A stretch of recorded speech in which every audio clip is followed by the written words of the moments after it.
Kickoff returned by number 7, Brady Schottenkirk. Go ahead and talk. Test, 1 2 1 2. I'm going to listen to it, but go ahead and act like it's on. Folks, apologize. We had some technical difficulties with the audio. Hopefully you can hear us. Welcome to another great night of high school football here on the Thunderbolt YouTube channel. We're coming to you live from Aldrich Field on the campus of Pius X High School here in Lincoln, Nebraska. It's senior night for the Thunderbolts, and we've got a big one lined up for you tonight as the home team takes on number 1 and undefeated Waverly Vikings. I'm Taylor Ashburn. I'm thrilled to have you along on the YouTube broadcast this evening. We are just underway. Pius 2nd and 7, ball on the 28-yard line. This matchup brings together two programs in very different moments. For Pius, it's an emotional evening, senior night. These seniors have been the heart of this team, and this is their final Friday night under these lights, and they're going to want to leave a mark on their home field. Pius comes into tonight's matchup 4-4 on the year with victories over the last 2 weeks, Standing Bear and Beatrice.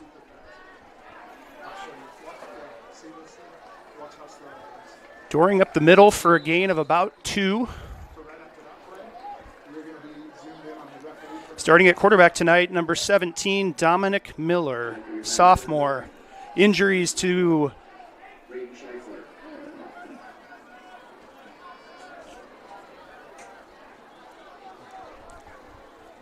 Maddox Easley and Sam Steele have thrusted Miller into the starting role as just a sophomore for tonight's game. It's 3rd and 4, ball on the 34-yard line.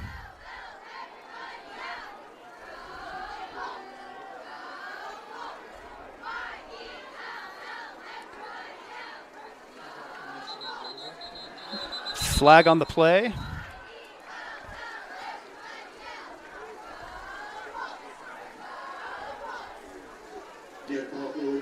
We have a false start on Pius. 5-yard penalty will bring up 3rd and 9. So on the other sideline tonight, Waverly comes in rolling. The Vikings are 8-0, the only undefeated team left in Class B, and they've been absolutely dominant, averaging 42 points per game and a balanced offensive attack with 19 touchdowns on the ground and 19 through the air. They were winners a week ago in a thrilling 45-42 victory over number 2 Norris that solidified them as the team to beat in Class B. So 3rd and 9, twins left for Pius, dual running backs. Miller to throw. Fires over the middle to Charlie Morrow, and he may go! Morrow tackled down at about the 10-yard line. A huge play on 3rd and 9 for the Thunderbolts. Well, that will inject a little bit of life into this crowd tonight.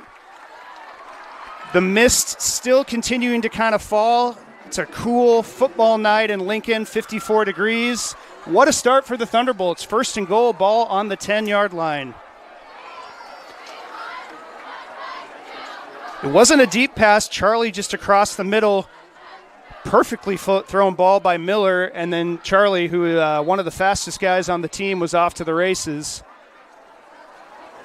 Looks like we've got an injured member of the Waverly team down. As I said, it's senior night. Huge matchup tonight for Pius against number 1 Waverly. It's really pride versus perfection. You've got the emotion of senior night here at Pius against a Waverly team chasing a spotless regular season.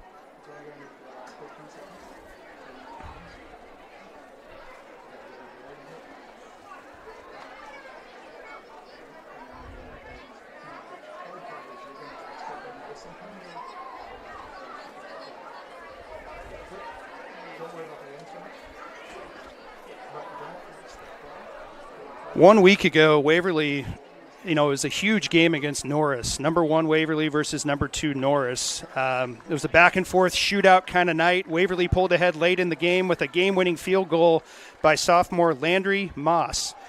From what I understand, his first attempt at the varsity level, a 24-yard field goal to win the game. So here we go, 1st and goal, 9:24 remain here in the first quarter. Pius First and goal from the 10.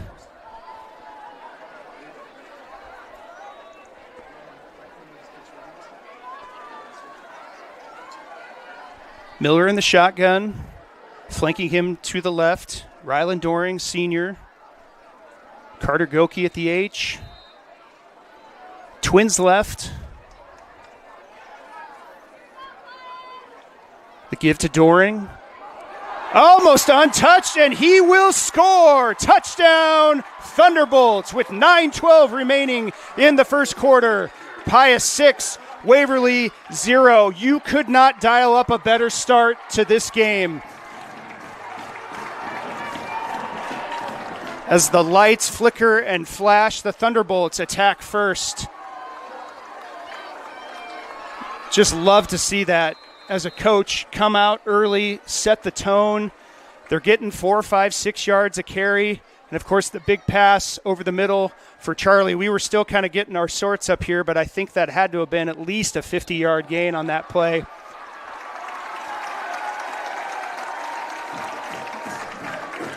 The extra point by Carter Peck is good. So, again, with 9:12 remaining in the first quarter, it's Pius 7, Waverly 0.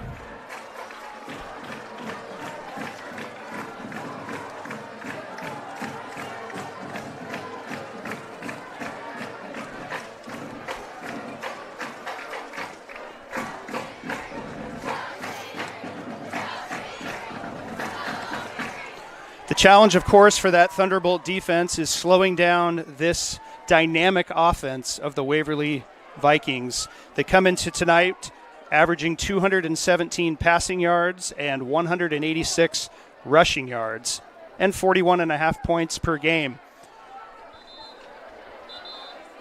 Led by Nathan Axman, the 6-foot, 170-pound senior running back. On the year, 181 carries for 1,102 yards, averaging 138 yards a game, 16 touchdowns on the ground. And, of course, the leadership of any team comes from the quarterback position. That's number 11, Broxton Tepley, the 6'4", 205 junior. He's thrown for over 1,600 yards this year, completing 64% of his passes, 18 passing touchdowns, and only 4 interceptions. So Waverly balanced, Waverly efficient. Waverly doesn't turn the ball over a lot. Pius is going to have their work cut out for him. So squib kick recovered at about the 25 by number 3, Cale Lade. And Waverly takes over on 1st and 10 at the 34-yard line.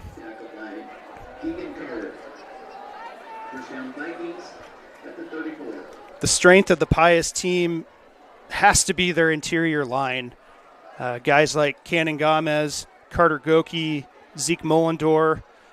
These guys have been starting since they were sophomores. They provide a lot of experience there in the trenches, both on offense and on defense. And the hallmark of any good team is, can you control the line of scrimmage? So, all right, we get going here. Tepley hands it off to Axman, and he is free off the right side for a gain on the play of about 8.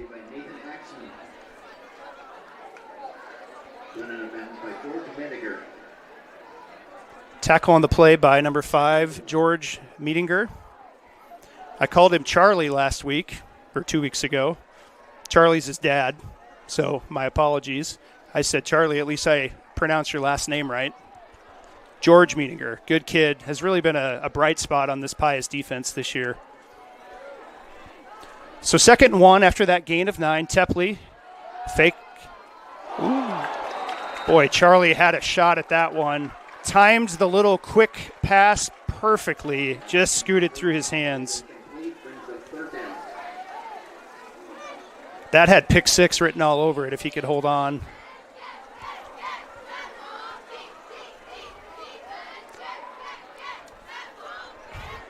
$8:55 to go, 3rd and 1. Waverly from the 43-yard line.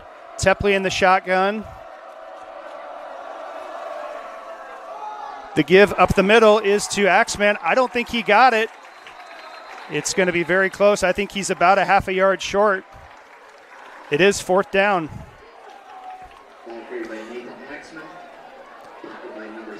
Great job by Gomez and Mollendor there on that interior line. It's going to bring up a 4th and 1. Clock rolling, 8:27 to go. By all indications, Waverly is going to go for this. This would just be a huge, huge stop after the touchdown on the opening possession. To stop Waverly here on downs would just be incredible for this Pius team. Tepley given a hard count. Looks to the sideline, and now I believe a timeout. So maybe tried to trick them with a hard count, see if you could get somebody to jump, but a timeout is taken by Waverly. More than likely means they will be sending out the punting unit.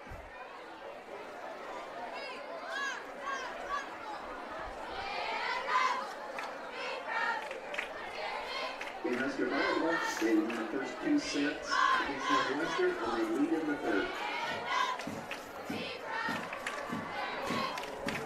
Over the last 5 years, Waverly's program certainly trending up in the right direction. They had a breakout 11-1 season in 2023, 8-3 on the season last year. But that 11-1 season is a really good place to point to as the year that this program has really popped.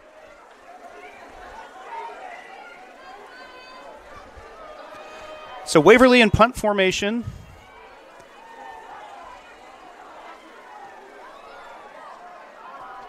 Charlie Morrow back to receive, gets out of the way. Ball trickles down to about the 10-yard line where Pius will take over. 1st and 10 from the 10.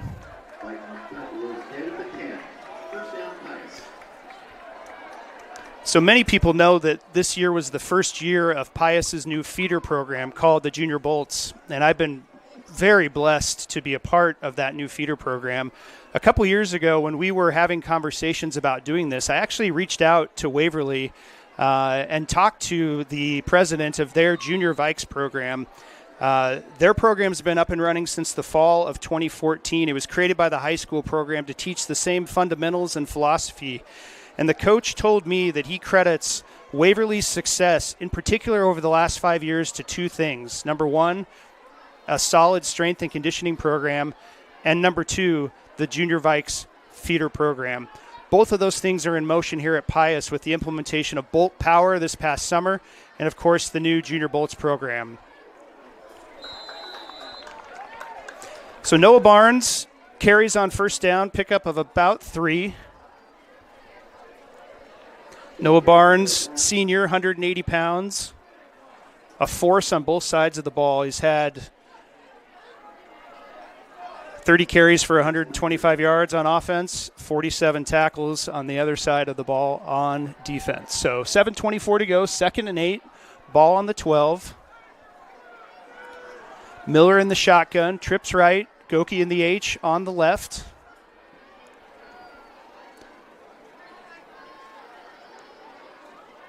They give us to Barnes. It looked like he dropped the ball, but was able to recover. So that'll bring up 3rd and 10 after a loss of 2 on the play. Ball recovered by Pius. 3rd down. 3rd and 10, the mist and the rain continuing to fall. You know, that is absolutely going to have an impact on the game plan for tonight. A wet ball, maybe a little bit of a slippery field.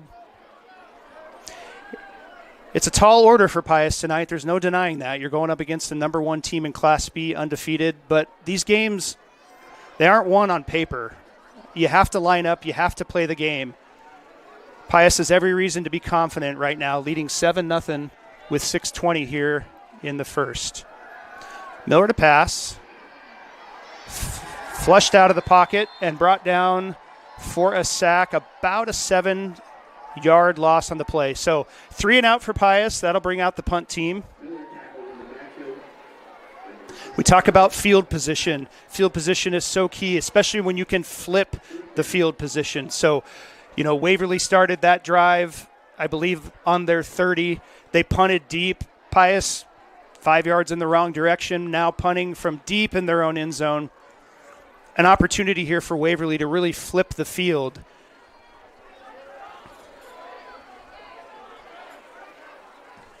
Kick is away by Solter.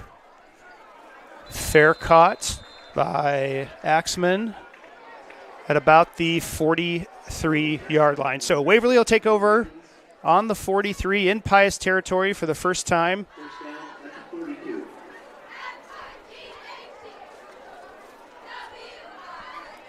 So there's no secret sauce. There's no magic recipe to, do what Waverly is doing. But you can look at a few things, that strength and conditioning program and, of course, their feeder program. And so I may be biased. I am biased. But I believe the future for Pius is very bright with the implementation of Bolt Power and also the Junior Bolts feeder program.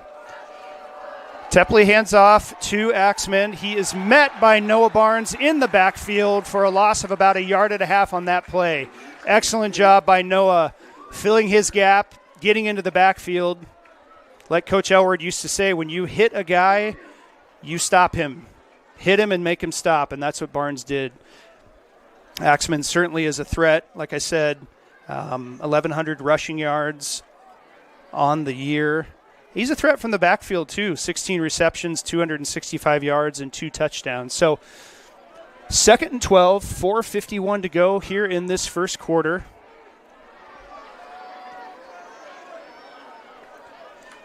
Tepley to pass. That pass is caught at about the 35-yard line. I believe that was, Tepley's pass is complete to Crew Verkamp. number 6, Crew Verkamp, senior. Brady Schottenberg. So here we go, third Third down. and about 4. Crucial down, though probably 4-down territory for Waverly. Twins left, single receiver to the right. Tepley in the shotgun, flanked by Axman. The give is to Axman.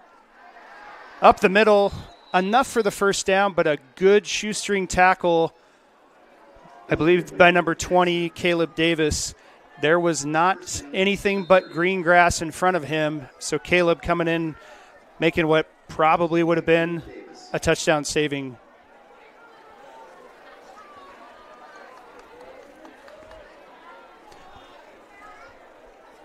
So 1st and 10, Waverly on the 30-yard line, 3:44 to go.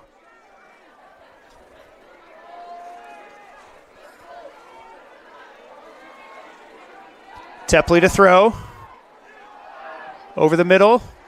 Pass is caught by number 12, Brady Sheffer. I hope I'm saying that right, Brady. The 6'5", 210-pound senior. Sheffer plays tight end, 6'5", 210, 9 receptions, 243 yards on the year and 4 touchdowns. Certainly the guy that Tepley is going to look to. So Waverly having no trouble moving the ball here. It's 1st and goal, ball on about the 5.5-yard line. Trips left. Tepley hands it to Axman. Nice job there by Pius, led by Carter Goki. Stops him for no gain on that play. By Carter Goki. 2nd down at the 6. Carter Goki, 6'3", 240-pound senior, 39 tackles, 2 sacks, 3 tackles for loss on the year. I'd call him one of the key pieces of this defense, certainly the heart and soul there on the edge, and he's a heck of a kid. I've been lucky to get to know him over the last couple of years. One of those guys you're really going to miss when they're gone. So a give-off tackle to Axman here on 2nd and goal. Axman gets down to about the 3-yard line.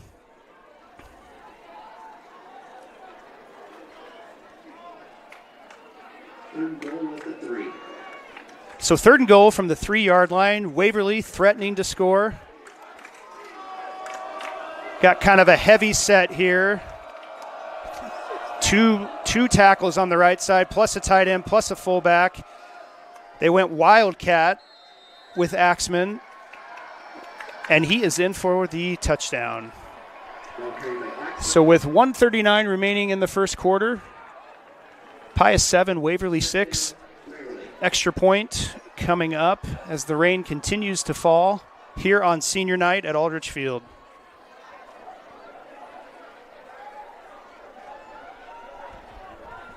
So good response from Waverly after, giving up the big play to Charlie, giving up points first, then going 3 and out on their ensuing possession. They forced 3 and out for Pius. They took over, drove down the field, about 45 yards for that touchdown drive. Number 90, Gavin Fowler to kick. And it is good. So we are all tied up with 1:39 to play here in the first quarter. It's Pius 7, Waverly 7. 7-7.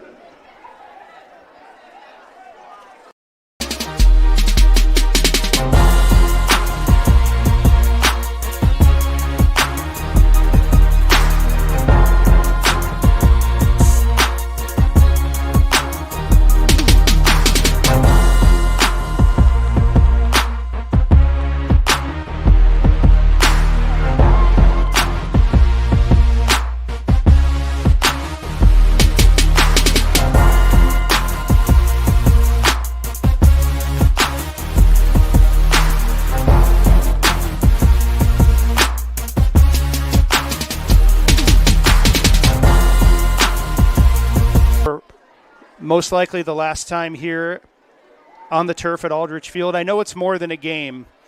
It's really their moment.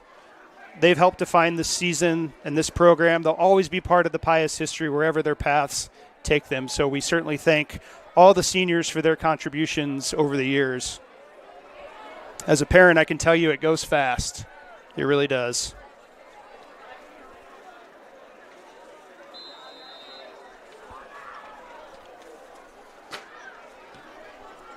So here we go. Kick underway, and it scoots out of bounds, so that will be a penalty, which will give Pius good field position as they take over here with 1:39 to play in the first quarter.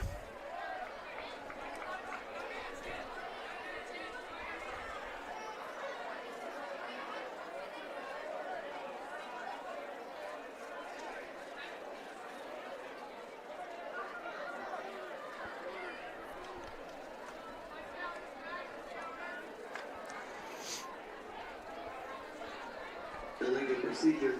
Kicking infraction against Waverly. Well, we placed it for 35. So the kick sailed out of bounds. Ball will be placed at the 35-yard line where the Thunderbolts will take over 1st and 10. Kind of a heavier set here for Pius with Meedinger and Schottenkirk in tight. Carter Goki at the H, 2 running backs. The give is to Doring. A little spin move, but stopped for a gain of maybe a half yard. Stopped for no gain, so 2nd and 10. So far, Dominic Miller showing a lot of poise out there. Look, this isn't easy. You're the third-string quarterback. You see some JV time, and then to have the starter easily and the backup Steele go down in front of you. Next man up, and that's the beautiful part of sports. You never know when your opportunity is going to come. And so Miller doing his best. He filled in a little bit last week against Beatrice as the give is to Doring. Nice little stutter step. Doring finding some room into Viking territory down at the 48-yard line. Very, very patient run by number 33, Ryland Doring.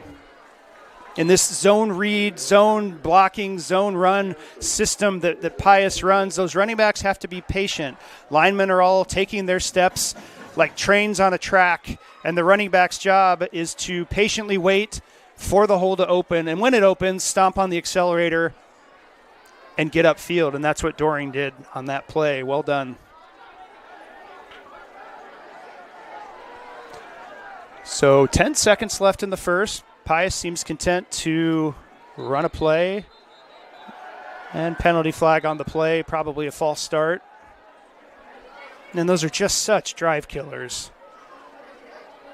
I'm not sure who it was on. It doesn't matter, but going from 1st and 10 to 1st and 15, moving the wrong direction, but Mistakes happen. You got to have a short memory sometimes, whether that's an offensive lineman or a receiver.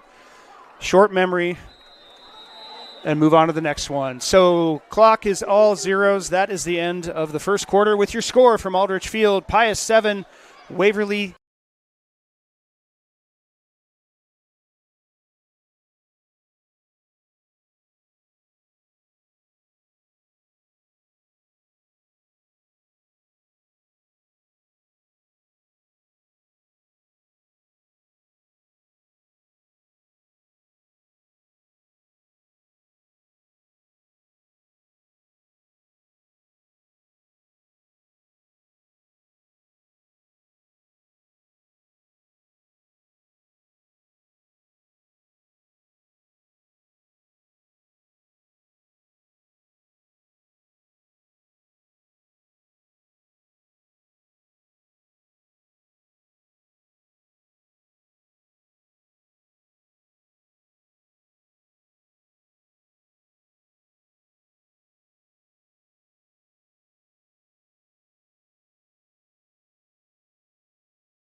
Yeah, thank you.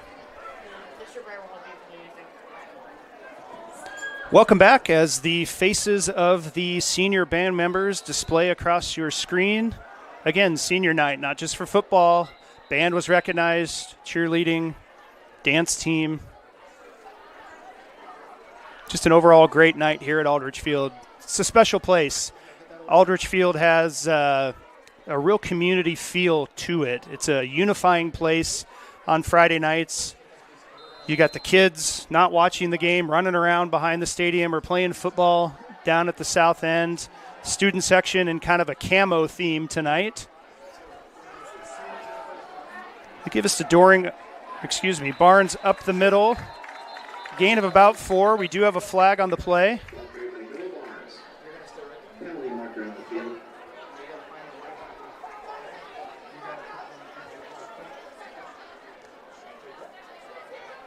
The call is a face mask against Waverly.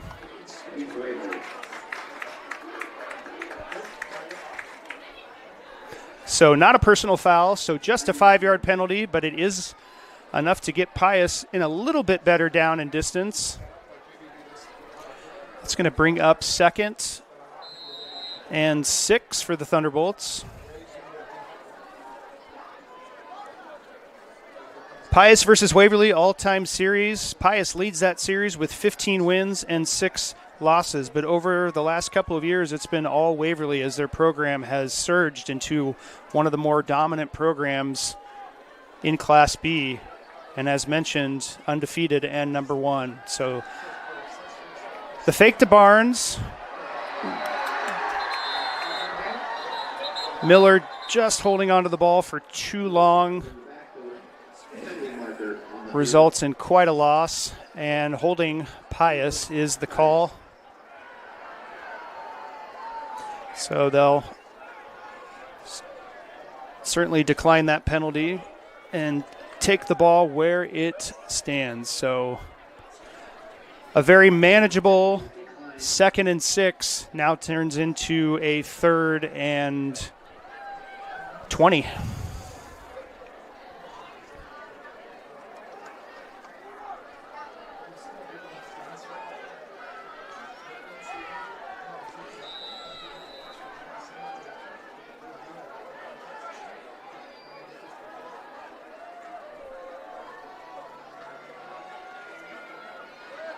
The give is to Barnes. Off tackle for a gain of about 6 on the play. Barnes on the carry. Tackled by number 53, Ryan Kutitsky. I think there's a little bit of confusion on the field about what down it's supposed to be. But we're going to go with 3rd and 15. The scoreboard and the down and distance markers are now in agreement. So 3rd and 15, 10:40 remaining here in the first half. Miller to pass. Plenty of time. Pass was intended for number 1, Charlie Morrow. Falls incomplete. That'll bring up 4th down and the Pius punt team. 4th and 15, 10:30 to go here in the second quarter.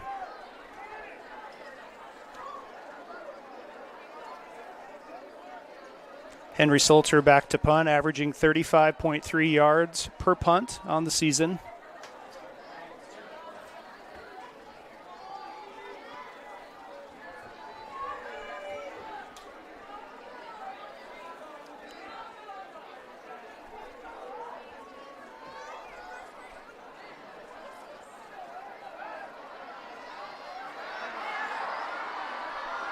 The punt is fielded. I think that was Nathan Axman.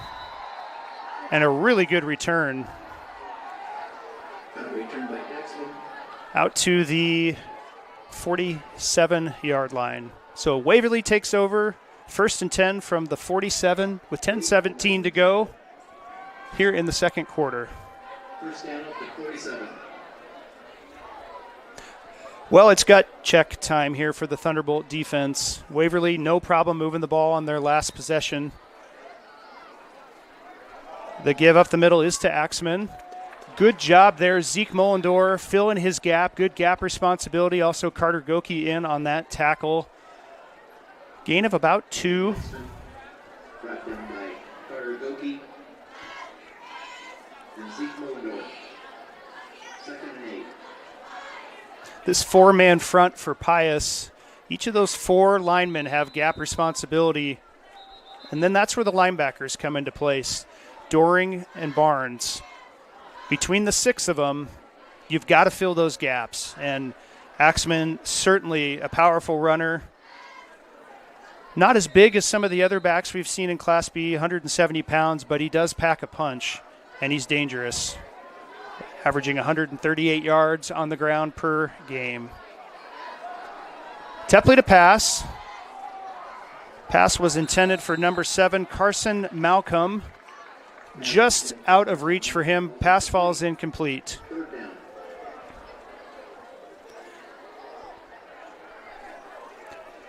So 3rd and 8.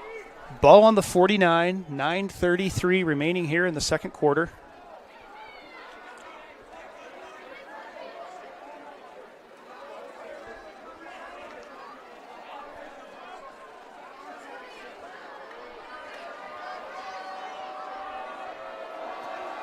Tepley in the shotgun, flanked by Axman with 4 receivers.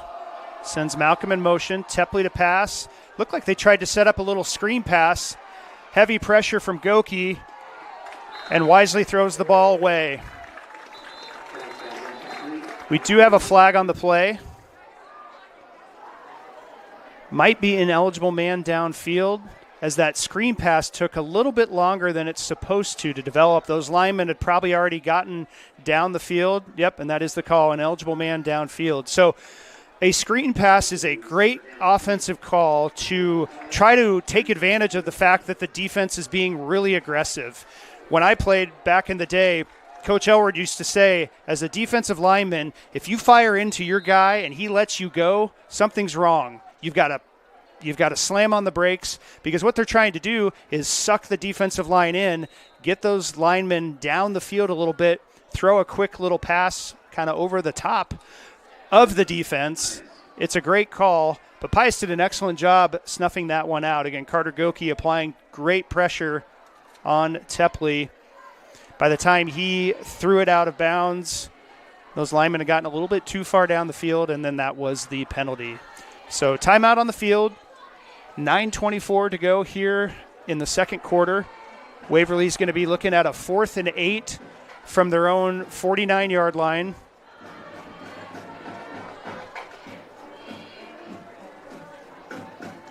You could punt if you really want to flip the field position. More than likely, you would be pinning Pius deep in the red zone. You could also go for it. But at this point in the game, it's pretty evenly matched. And Waverly does, in fact, send out the punt team. So Charlie Morrow back to receive, has his feet there at about the 15-yard line. Slight breeze out of the south. Kind of misting, not so much raining, but just misting. So punts away. Charlie takes it at the 15, makes a man miss. He does have some speed. Good stutter step, gets out to the 35-yard line. So a 25-yard punt return for Morrow. Excellent job. That was about a third of Charlie's punt return yards that he's had in the entire year. Prior to tonight, 11 punt returns for 66 yards. So excellent job. Good field position. Pius will take over on the 35-yard line. 9:11 to go here in the second quarter. If you're the Bolts, I think you just take care of the football. Don't put Miller in a situation where he could make a mistake. Just a sophomore. 3 weeks ago, if you had told him he was going to be playing and starting against Waverly, he probably wouldn't have believed you. Oh, fumble on the play. Just a simple handoff there that just wasn't quite executed there to Doring. Ball hit the turf. Pius fortunate to get back on that one. That's first and foremost. And number two, only a 1-yard loss. I couldn't tell if it was supposed to be a designed zone read or a designed handoff. I'm checking the replay here. Yeah, it just was not a clean handoff. So fortunate for the Thunderbolts to keep the ball here. 8:36 to go. Clock rolling. Second quarter. 2nd and 11. Tight formation here for Pius. All 11 guys in tight. Miller in the gun. The give is to Doring. Met immediately by number 50, Gavin Ruskamp. And also number 12, Brady Sheffer. Sheffer's that 6'5", 210 tight end that also plays outside linebacker. So good utility player for the Vikings there on both sides of the ball is number 12, Brady Sheffer. That'll bring up 3rd and 11.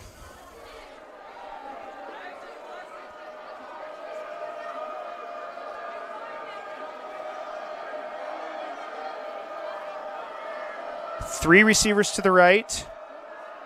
Miller on the fake, rolls out, dumps it off to Carter Goki, and it is just out of his reach. Oh, I know that's one that Dominic Miller would love to have back. He was getting some pressure. Nice play call there from Pius. Goki kind of trickled off into the flat. He's definitely got some speed and some size. He's a tough guy to bring down. More than likely could have been enough for the first down. There was really nobody over there. So just an unfortunate turn of events there for Pius. Incomplete there on 3rd down. And Salter back to punt. Kick is away.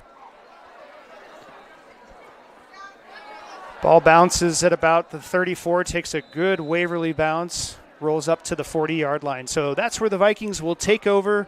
1st and 10 from the 40. 7:19 to go here in this second quarter. Both teams exchanged, haymakers, punches, whatever you want to call it there, scoring on their first two. No, it wasn't their first two. Pius' first possession, Waverly's second possession. But since then, kind of even. 7-7. Both defenses figuring things out. Toss sweep here to Axman. Brought down by Anthony Iberg.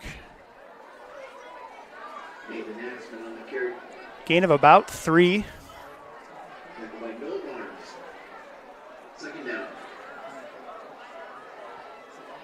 Again, Waverly coming into the game averaging 217 yards through the air and 19 touchdowns. Tepley certainly a threat, just a junior, 6'4", 205, completing 64% of his passes on the season, over 1,600 yards passing.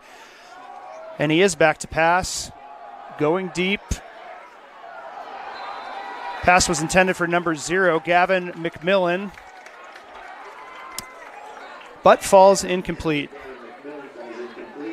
I was going to say, I wonder if the weather has caused both coaches to, modify their game plan a little bit.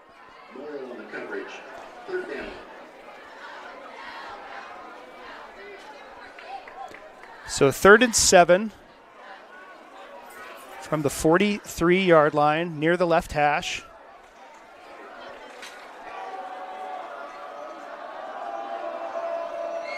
Single receiver to the left, twins to the right, Tepley in the shotgun. Back to pass. And is intercepted. Intercepted by number 20, Caleb Davis. The 3rd interception for Caleb Davis on the year, the 165-pound junior. Excellent work there, Caleb.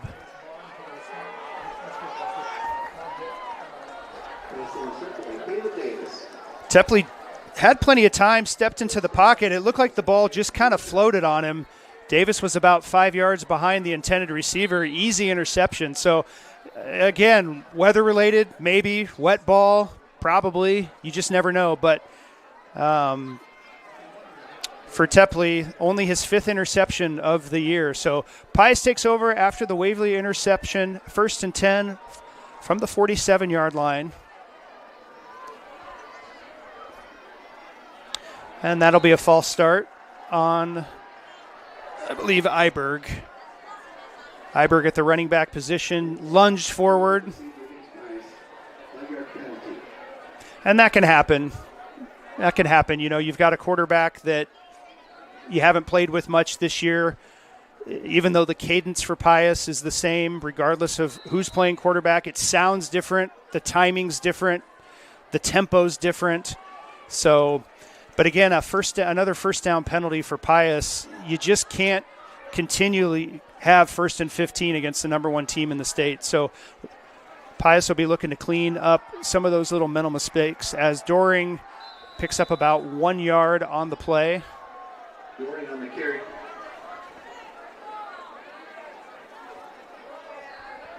Mance Leininger. 2nd down.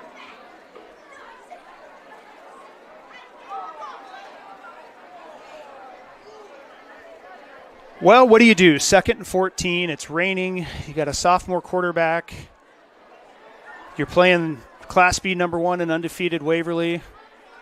I'd put the ball in the hands of my best player, number 1, Charlie Morrow. Line him up in the slot. I think it's time for the jet sweep. We'll see if I'm right.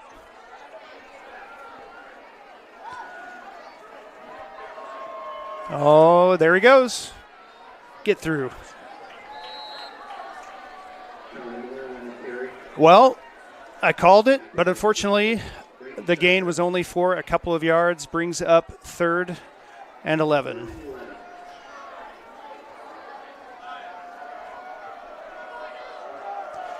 As many times as you can get the ball into the hands of your playmakers, as we saw with Charlie's 50-yard run there, or 50-yard reception, in the first quarter that led to that first Thunderbolt touchdown, that's what it's going to take. You're in a heavyweight battle here with Class B number 1 Waverly. 4:56 to go, 3rd and 11. Miller in the shotgun, flanked by Doring. The fake is to Doring. Miller flushed out of the pocket, hit as he throws. More than likely would be ruled a fumble. That's a dog pile on the bottom, but somehow Marcus Roberts came up with that one. So fortunate there to not have a turnover from a fumble. Waverly would have had the ball there at the 26-yard line. So Pius will send out the punt team, looking to flip that field position. Again, as this game has gone back and forth after both teams scoring early, field position is going to matter. The wind is out of the south a little bit. Henry Solter back to punt.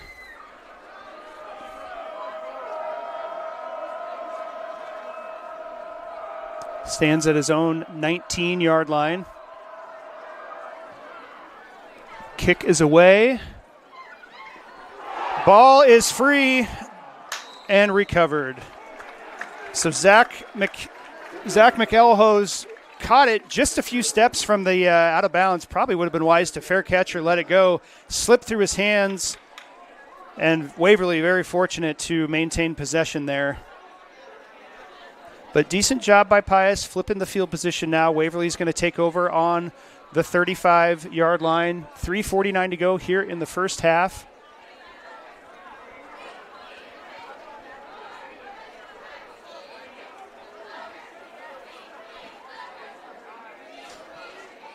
Twins to the left. Tepley in the shotgun. Communicating to the slot receiver here down on this side. Toss sweep to Axman. Great job by the Thunderbolt defense, filling the gap and stuffing Axman for no gain. Gomez, Iberg, Doring all in on that tackle.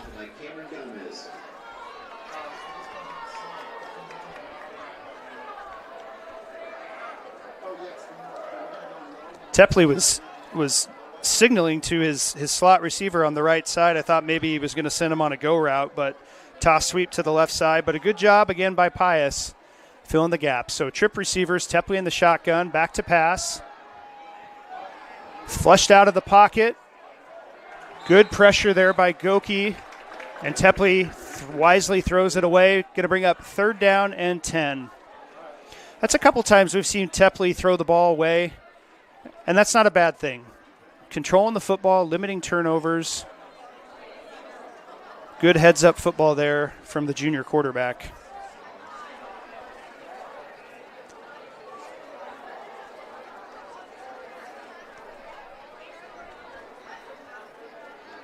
Those trips receivers took off down the field. Pius was in man-to-man defense. Axman kind of snuck out into the flat. I think that was the number 1 target on that play. Doring did a good job chasing him down, and thanks to the pressure from Goki, he was not able to complete the pass. So deep shot, great coverage by number 4, Henry Salter. He was right there. I don't even think he turned around. It was hard telling from the press box, but he was there, locked up with his man, one-on-one. Waverly takes a deep shot there on 3rd and 10. And they will send out the punt team. 2:57 to go.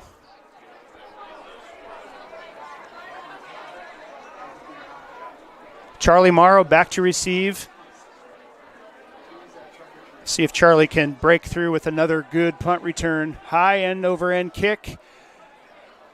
And a fair catch. So Pius will take over 1st and 10 at about the 26-yard line. 2:48 to go here in the second quarter. Pius has to feel good about how this is going so far. You're going toe-to-toe with number 1 in Class B. We're all tied up at 7. Neither team able to get much offense going here in the second quarter. Behind that veteran offensive line of Pius, who, like I said, have been starting since they were sophomores. It's always the strength of dominant teams is to have a good offensive line. Offensive line playing really well tonight.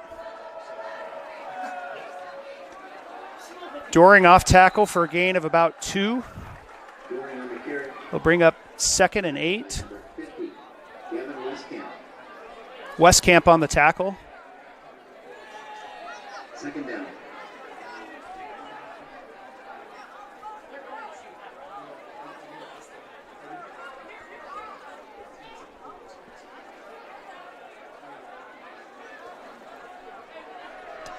Second and 6. Meetinger and Morrow. Twins to the right. Goki in motion. Miller. The give is to Doring.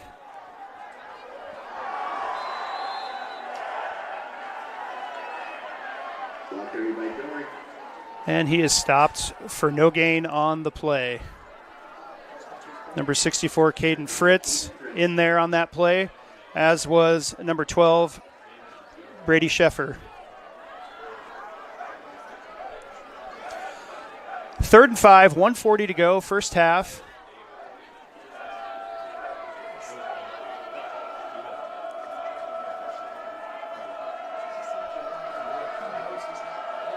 Miller in the shotgun, sends Morrow in motion, takes it on the jet sweep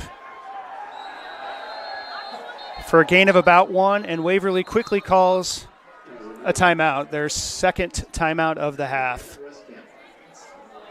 Ruskamp on the tackle. So, again, Pius trying to go back to that jet sweep, putting the ball in the hands of their best playmaker, Charlie Morrow, 155-pound senior for the Thunderbolts.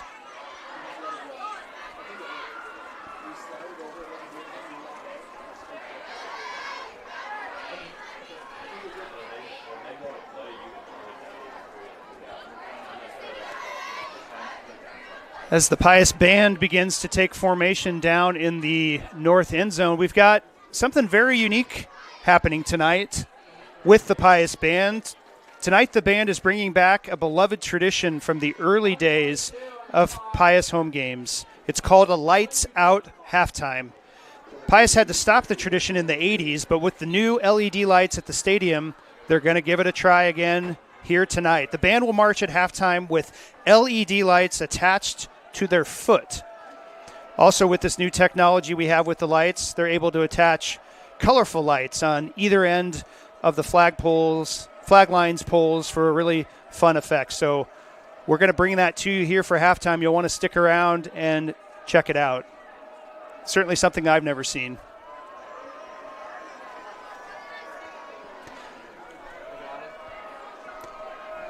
So Henry Salter back to punt, standing at his 19-yard line with 1:22 to go after Waverly took a timeout, certainly looking to try to get some more points on the board here before the end of the first half. Waverly brings pressure. Kick is away. High end over end. Sails out of bounds.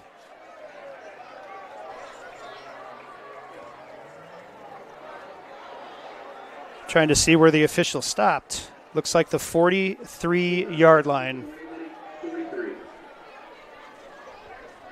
So the lights out halftime. So stick around. Again, with our new LED lights here at Aldrich Field, we're able to turn the lights off and let the band take part and resurrect this tradition that Pius had way back in the 1980s. So 1:16 to go, ball on the 43-yard line, 1st and 10. Tepley, quick pass to Gavin McMillan, gets upfield, but more importantly, gets out of bounds. Gain of about 5. Salter on the tackle. It brings up 2nd down and 5, 1:12. Waverly with only one timeout left certainly wants to try to preserve that for the end of the half if necessary. So good heads-up play by Waverly to get out of bounds to stop the clock. Tepley in the shotgun, twins left, back to pass.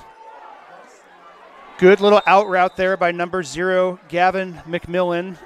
Plenty enough yards for the first down. We're moving the chains. Ball will be spotted at the 41-yard line. That play took 4 seconds, and again, most importantly, stops the clock. So Waverly doing a good job with their 2-minute offense here.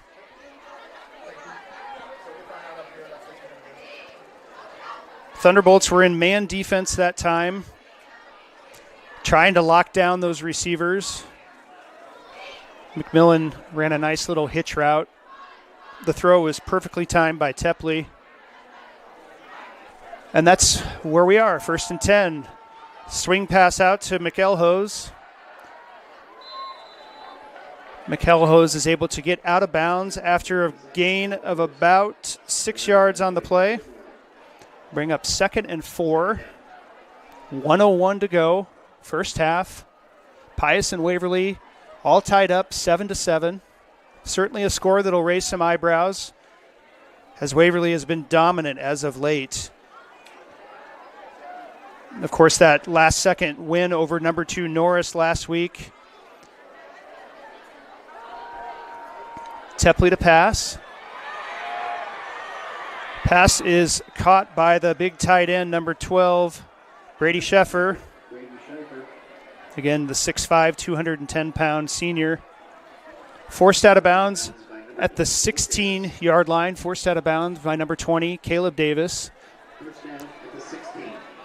Waverly, very efficient 2-minute drive going here, 54 seconds to go.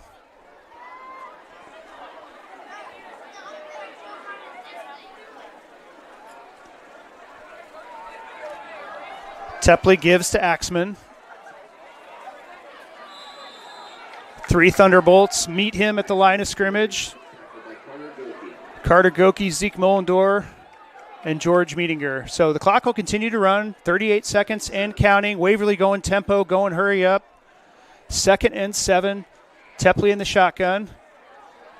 Quick out to number 0, McMillan. The Bolts do a good job keeping him inbounds. The clock will... Looks like the clock is stopped. I wonder if Waverly used the final timeout.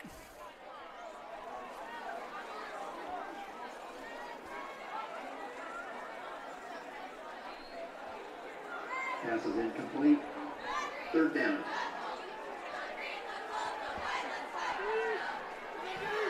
Oh, it was an incomplete pass. Okay.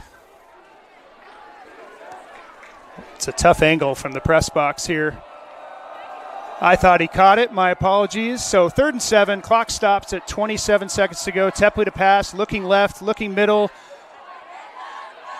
Good defense by Caleb Gavis in the back of the end zone there. Pass was intended for the tall 6'5" tight end Scheffler. So that'll bring up 4th down. So great job by the Pius defense stopping what was looking like a really, really good 2-minute drill. Waverly gets the ball all the way down to the 13-yard line, but is unable to punch it in. Number 87, Landry Mass, will line up to kick a 29-yard field goal from the right hash.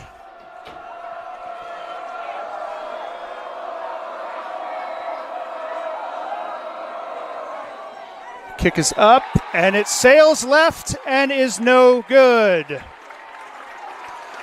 So with 17 seconds to go in the first half, after the missed field goal, Pius takes over on downs. We are all tied up at 7-7 here on senior night, coming to you live from Aldrich Field. I'm guessing Pius will be content just to take a knee and get out of the first half. They have to feel good about their effort.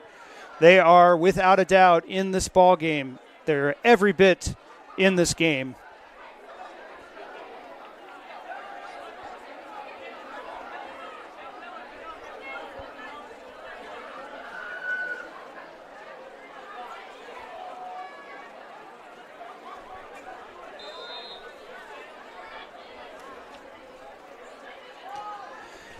Miller under center, and he will take a knee, and that will do it for the first half. Your score, Pius 7, Waverly 7. Again, stay tuned for a beloved tradition from the Pius Band that is coming back, a tradition that was popular in the 1980s, the Lights Out Halftime. You won't want to miss it.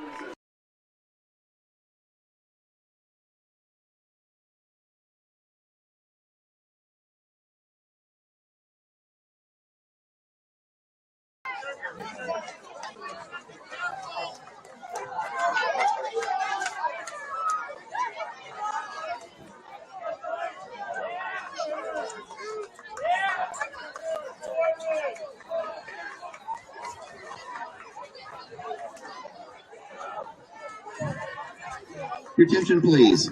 Tonight is Officer Kennett's final Pius game. He's covered our games for 20 years and is retiring after 34 years. He is the dad of Pius alum Father Cole Kennett. Father Cole Kennett is a pastor of St. Michael. Please give Officer Kennett a round of applause.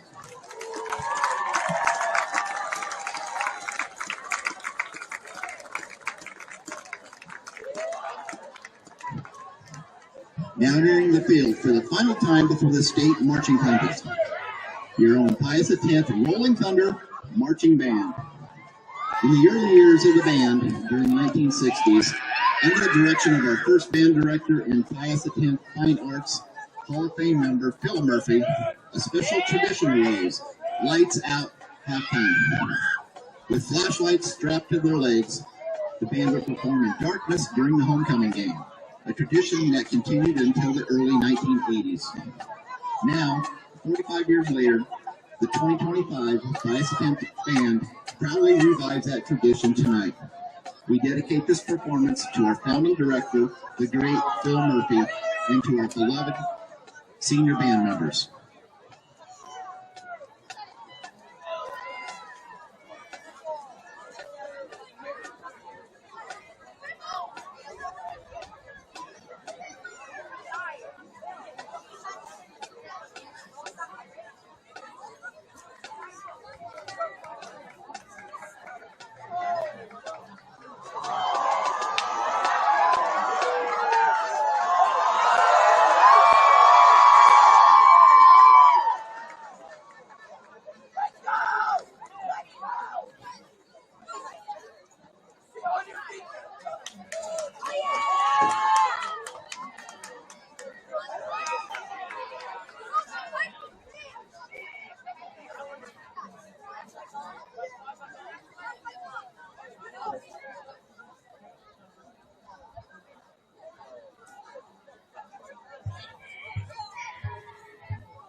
charge events.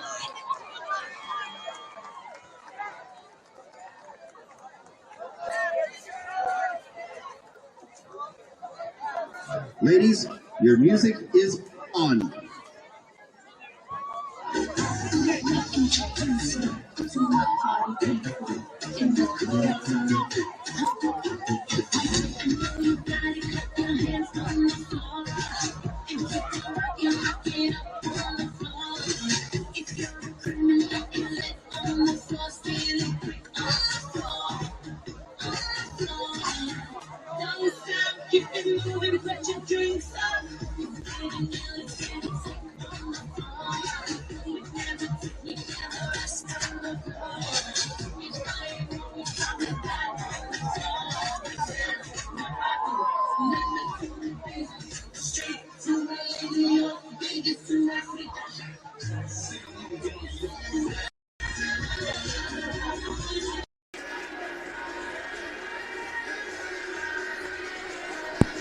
Welcome back to Aldrich Field.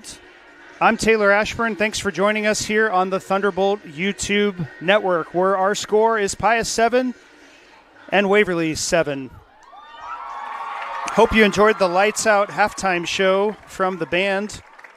Again, that's a tradition going all the way back to the earliest days of Pius home games. They stopped the tradition in the 80s, but with the new LED lights that we have, the band was able to march at halftime with LED lights attached to their feet. They also put lights on the end of the flag lines poles. It was a really, really neat, I don't know if it came across on the TV as cool as it was for those of us who are here tonight. It looks like the rain has stopped, and we have got a great second half coming up for you as Pius is locked 7-7 with Class B's number 1 Waverly. Let's check some scores from around Class B. With 1 minute left in the first half, it's Plattsmouth 28, Ralston 23. At the half, Gehring 14, Hastings 0. Number 2 Norris leads Elkhorn 35-12 with 2 minutes to go in the second quarter. At half, it's number 5 Omaha Skutt Catholic 35, Blair 14. At the half, Lincoln Standing Bear leads Beatrice 13-0. Also at the half, it's number 4 Gretna East 21, number 9 Gretna 7. Seward leads Crete 35-0 at the half. Number 10 McCook 27, Lexington 7 also at the half. Lincoln Christian 30, Platteview 14. And later on tonight, Scottsbluff, number 8 Scottsbluff, will take on York. So again, an awesome performance by the band. The first band director for Pius was Phil Murphy. It's actually my Aunt Jane's father. Phil started the program in 1960 with just 34 members.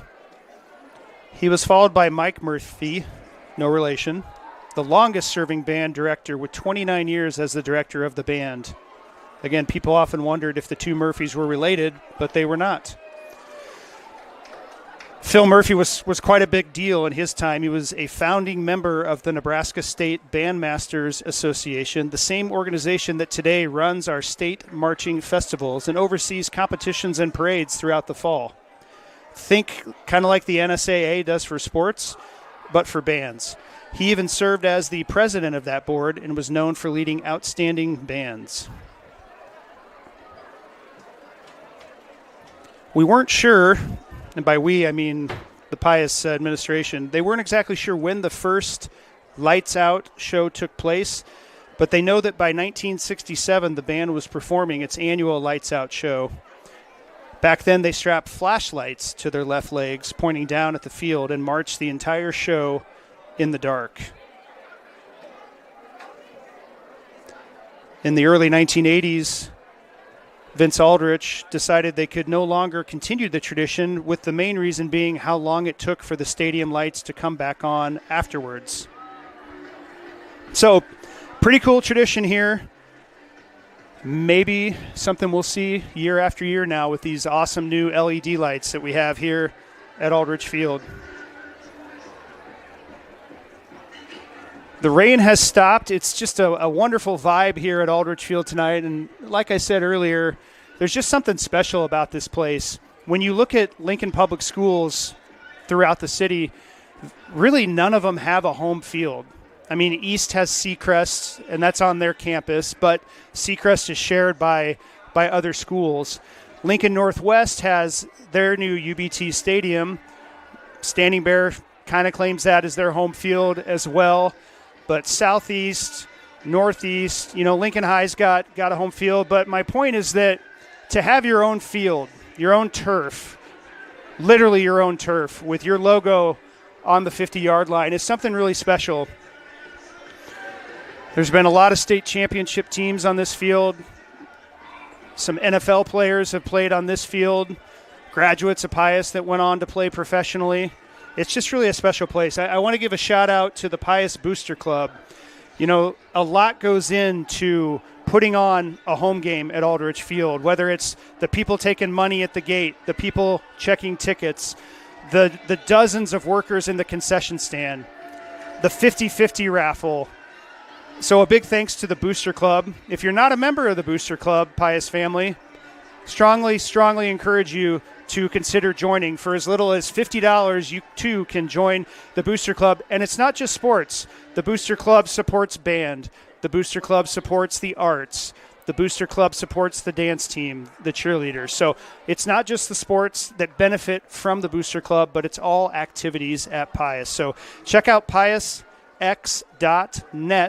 where you can learn more about the Booster Club and hopefully sign up today.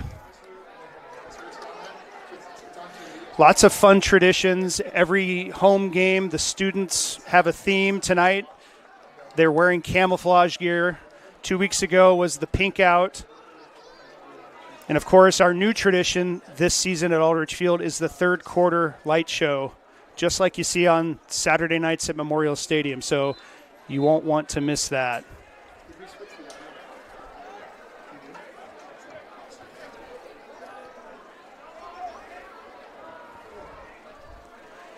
So here we go to kick off the second half. Pius will be kicking off to Waverly. We'll see what kind of halftime adjustments both teams were able to make. Certainly Pius is in this ball game, 7-7. They've got to be feeling good, playing with some confidence. On the other side, Waverly, Waverly had a close game against Bennington to start the year, a close game against Seward week 2. But from that point on,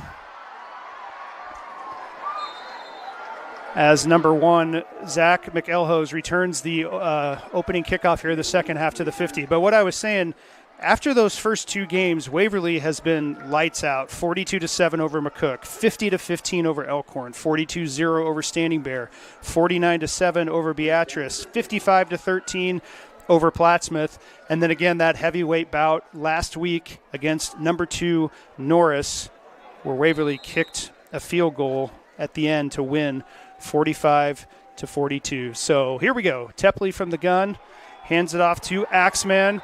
And he is stuffed on the play. I believe that was number 33, Doring. No gain on the play, maybe a half a yard. And excuse me, that was Noah Barnes there on that tackle. So 2nd and 10, just underway here in the third quarter. It's number 1 Waverly 7, Pius 7, and a great high school football game. This has been a fun one. Tepley in the gun, 4 wide receivers. Fires it out to McMillan. Makes a man miss.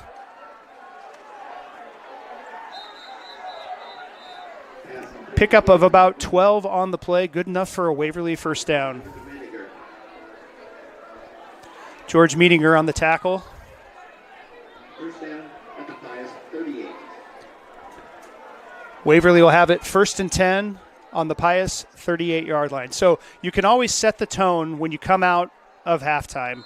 You can set the tone on offense. You can set the tone on defense. Both sides looking to set that tone The officials resetting the play clock.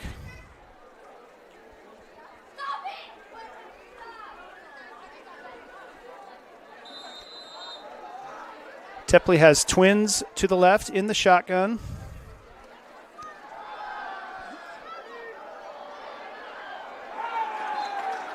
Little play action. He was looking to go deep to number 12, his big 6'5" tight end, Brady Scheffler.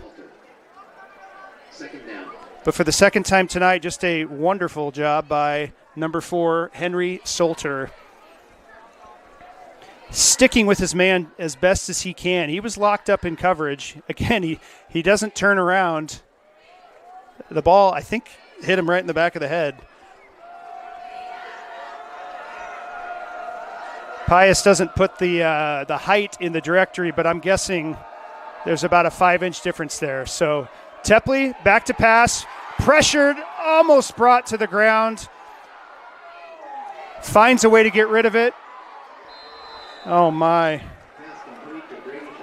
Cannon Gomez had him. Somebody lost a shoe. There's something's on the 46-yard line. Maybe a hand warmer. I thought it was a shoe. Anyway, Tepley with all day to throw. Gomez applying the pressure. Almost got him down.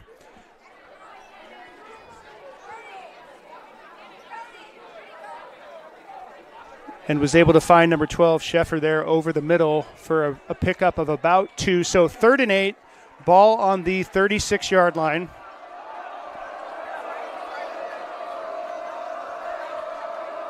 Four wide receivers, Tepley to pass. Oh, floats it out over to number 12, Scheffler, who was unable to bring it in.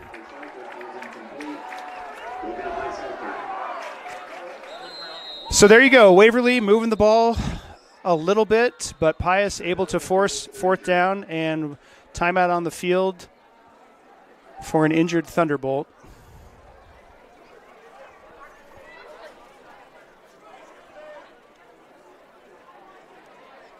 Just a simple down and out there. Unable to bring it in was number 12, Brady Scheffer. So fortunate for Pius there. I can't see who's down on the field, but Drew Erks, Pius's outstanding athletic trainer, tending to the injured player. And we hope that he's okay. So 9:52 to go here in the third quarter. Early in the third quarter, Waverly has it 4th and 8 on the 36-yard line.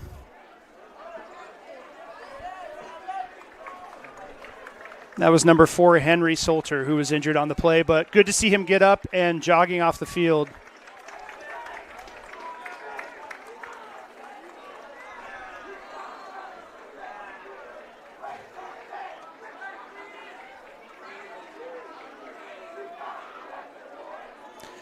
So Waverly back to punt. Number 10, Nathan Scholl, standing at the 50-yard line. Charlie Morrow back to receive, stands at about the 5-yard line. Kick is away. Takes a Thunderbolt bounce into the end zone for a touchback. So Pius will take over, 1st and 10. And let's see what the Thunderbolts can get going. What sort of adjustments did they make at halftime? Pius has done a good job, even though they've had a couple of times where the ball's been on the turf. They haven't turned it over. I'd like to see them maybe try to throw that slant like they did to Charlie Morrow for that big 50-yard gain there that led to the first touchdown. Waverly in a cover 2 defense.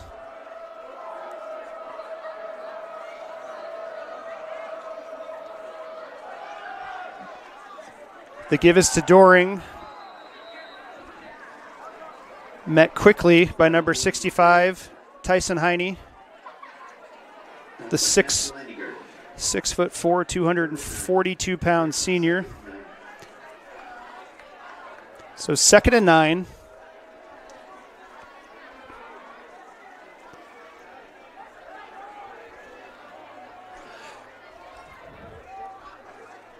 Pius taking a little bit extra time in the huddle, 15 seconds on the play clock.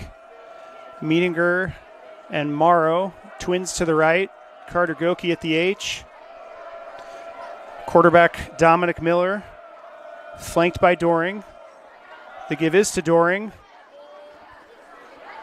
Was met initially by number 9, Bo Wilkin. Able to get a couple of yards there on the play. That'll bring up third and about 7.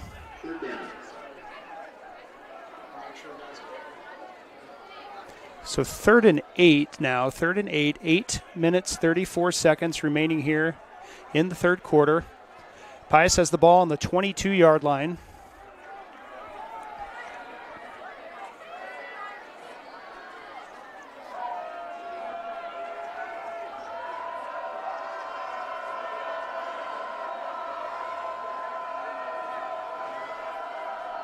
Everybody in tight. 3 seconds on the play clock. Miller saw it. Good job. Back to pass. Scrambles. And only picks up about 3 yards on the play. So unable to convert. Take over. Fourth down. 4th and 4. Ball on the 26. Official timeout for an injured player.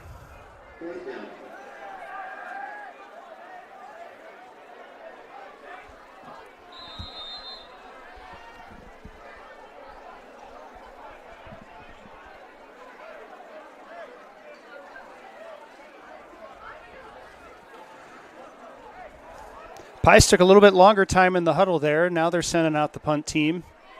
Number 4, Henry Solter, back to punt. Number 1, Zach McElhose to receive.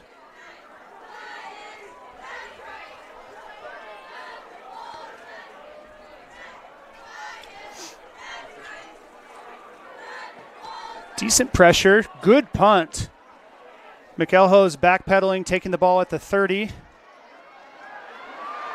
Turns on the speed and is forced out of bounds at about the 49-yard line. So Waverly will take over, 1st and 10 from the Pius 49.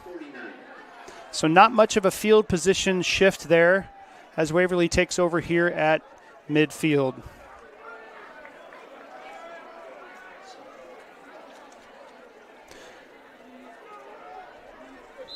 So out of the change of possession come the Vikings. Broxton Tepley, number 11, the 6'4" junior quarterback in the shotgun. Back to pass. Dumps it off to number 27, Nathan Axman. The ball comes out. It is recovered by the Thunderbolts. Number 5, George Miedinger with the fumble recovery. A huge turn of events for the Thunderbolts there on Waverly's 1st and 10. Miedinger with the fumble recovery. There you go. That's what you need. Student section comes alive. It wasn't a big hit. I mean, George just got in there. I think he just punched the ball out more than he hit the guy to cause the fumble. So good turn of events for the Thunderbolts here, but now you got to capitalize. 1st and 10, ball on the 39-yard line. Iberg and Doring flanking sophomore quarterback Dominic Miller. Back to pass. Deep shot. Just overshoots Charlie Morrow. I like the aggressive play call. Why not? Take a shot. Ball was thrown well, but just out of the reach of Charlie Morrow, who laid out to try to make that catch.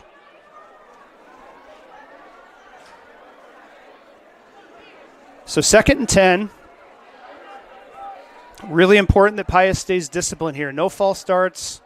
We don't want to give away an easy 5 yards. 2nd and 10 quickly can become 2nd and 15. And with a stout defense like Waverly, you can't do anything to hurt yourself. So Doring taking the ball, powers his way forward. Nice run there on 2nd down. Pickup of about 5. So 3rd and 5, 3rd and manageable. Could be 4 down territory here. That's a decision Coach Carney has to make. He can then influence Tom Schneider, the offensive coordinator, with his play call. If you're going to go for it on fourth anyway, you don't need all 5 yards on this one play. Get 3, get 4, set yourself up for a 4th and short if you're planning on going for it anyway. Tight formation.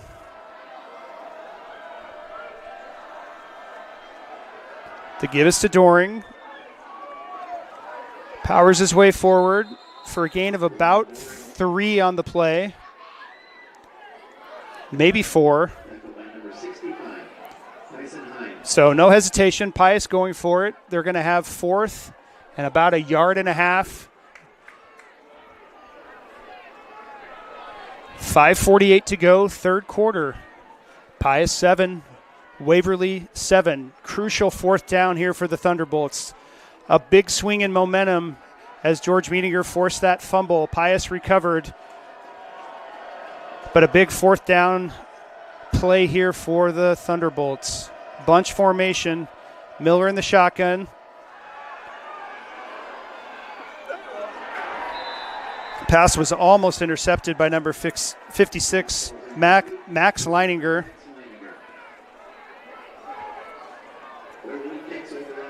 So Waverly will take over on downs here with 5:20 to go here in this third quarter. So good aggressive play call.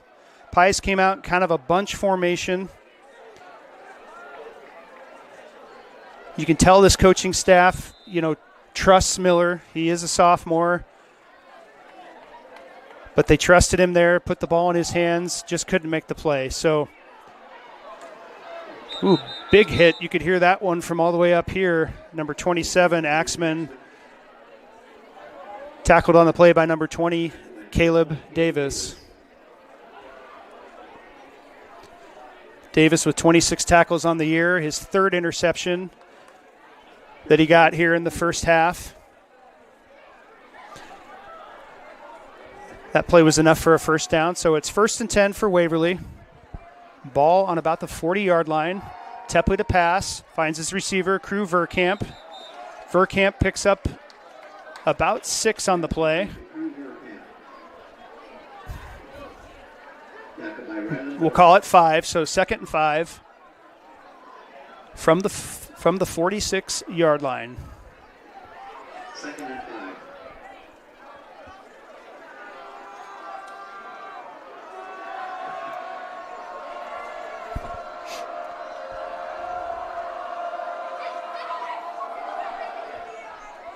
Axman up the middle, met by Doring and Iberg.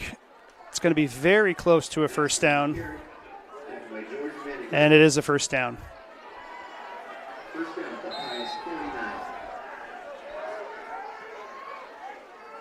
Waverly not afraid to run in between the tackles.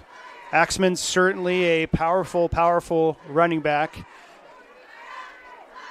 But again, the strength of that Thunderbolt defensive line, Carter Goki, senior on the left end, Anthony Iberg, junior on the right end, and then Mollendor and Gomez in the middle. So the give again is up the middle to Axman. Makes a nice move at the 2nd level. Pickup of 10 on the play. Meedinger on the tackle there. 4:02 to go, 1st and 10. Waverly driving here as we tick into the final minutes here of the third quarter. Both of these teams trading blows back and forth. Neither team able to duplicate the offensive production in terms of putting points on the scoreboard since the first quarter. Probably a face mask penalty there. He was kind of spun around, was number 27, Axman.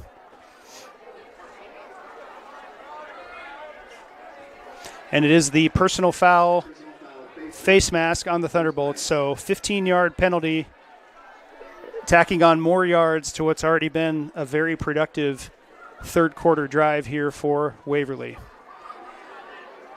I think that was Goki there on the penalty. Sometimes as you're coming in, trying to make a play, you got your arms out, Sometimes all you can do is hopefully reach out, grab a little jersey, but unfortunately sometimes the hand finds the face mask. So costly penalty, but Pius still in decent shape. Ball is going to be on the 21-yard line.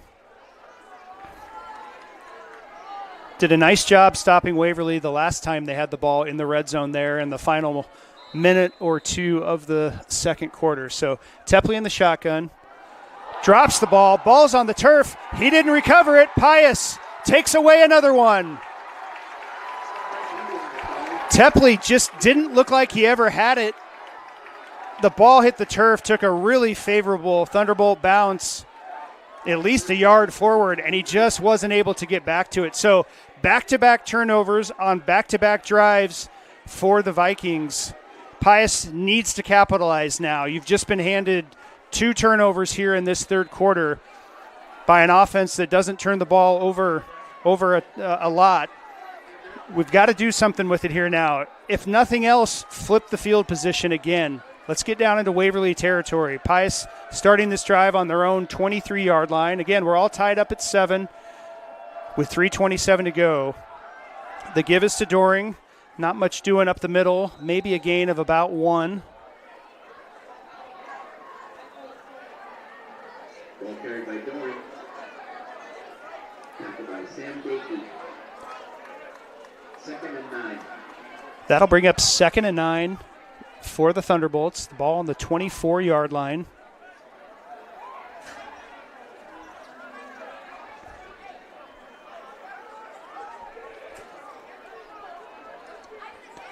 Pius taking their time, breaks the huddle with about 13 seconds left on the play clock. Meetinger and Morrow, twins left. Brody Ott in the H-back position. The give again is to Doring, cuts to the outside, falls forward for a gain of about 2.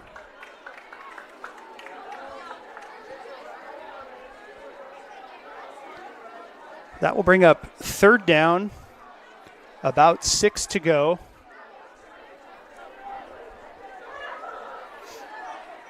Let's see if Pius takes a shot here.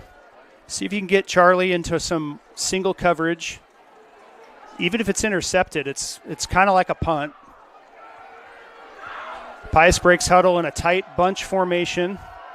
Oh, everybody in tight, in between the hashes. Miller in the shotgun, gives a hard count. Back to pass.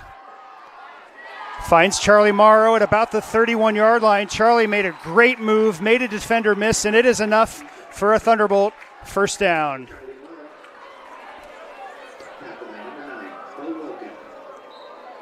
Charlie doing a great job there getting yards after the reception. Shifty player.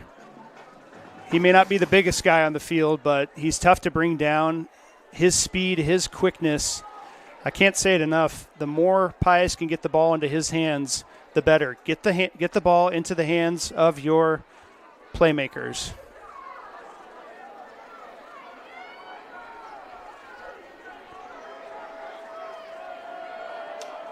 Meetinger and Morrow, twins to the right.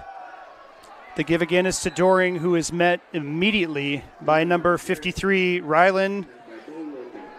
Sorry, Rylan, that's a last name I didn't practice beforehand. Kraheski, if I got it wrong, son, sorry about that.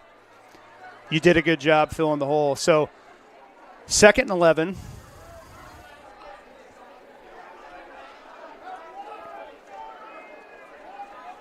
.49 seconds to go here in this third quarter. Pius 7, Waverly 7. Ball on the 37-yard line. Pius sticking with this sort of bunch formation, everybody in tight. You can do a lot of route combinations out of that. Let's see if somebody can sneak free. Jet sweep to Charlie. Changes field direction. There will be a face mask. Has to be a face mask. Oh, that's a missed call. I don't mean to criticize officials, but that was a missed call.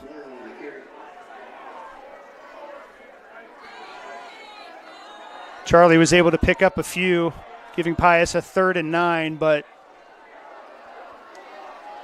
I really feel like that was a face mask. But we are heading to the fourth quarter, and some emotion from Coach Carney. Arms in the air, revving up the crowd, trying to get this crowd into it. And why not, Coach? Your Pius Thunderbolts are locked into dead heat, 7-7, with the number 1 team in the state. As the lights go out and the familiar Thunderstruck, well, I thought it was Thunderstruck.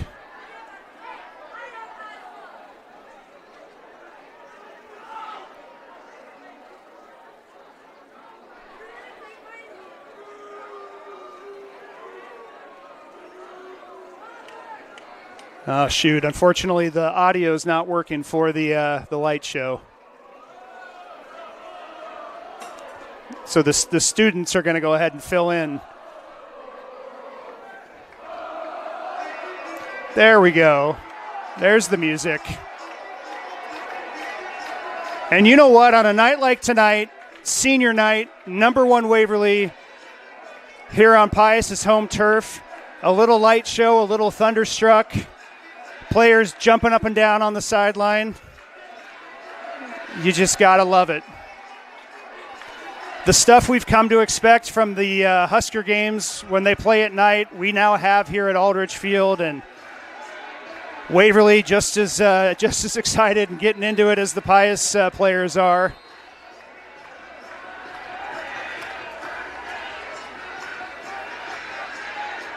If that doesn't get your heart racing, nothing will. So here we go. The fourth quarter is about to get underway. 7-7, Pius and Waverly all knotted up. Pius looking at a 3rd and 9 from their own 39-yard line. Tight formation, Miller under center.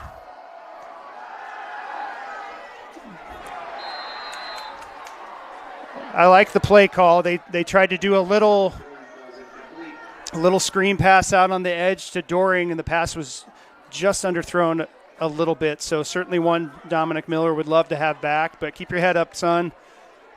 This one is not over. You will get another chance.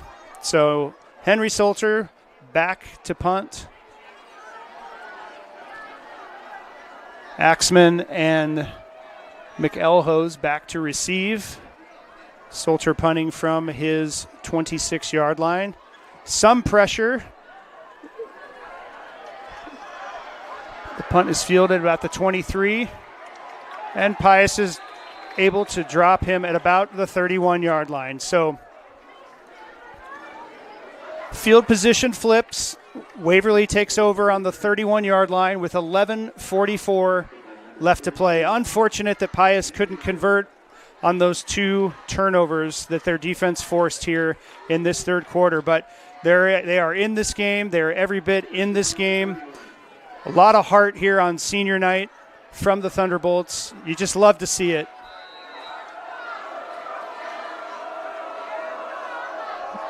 Axman powers forward for a gain of about 3.5.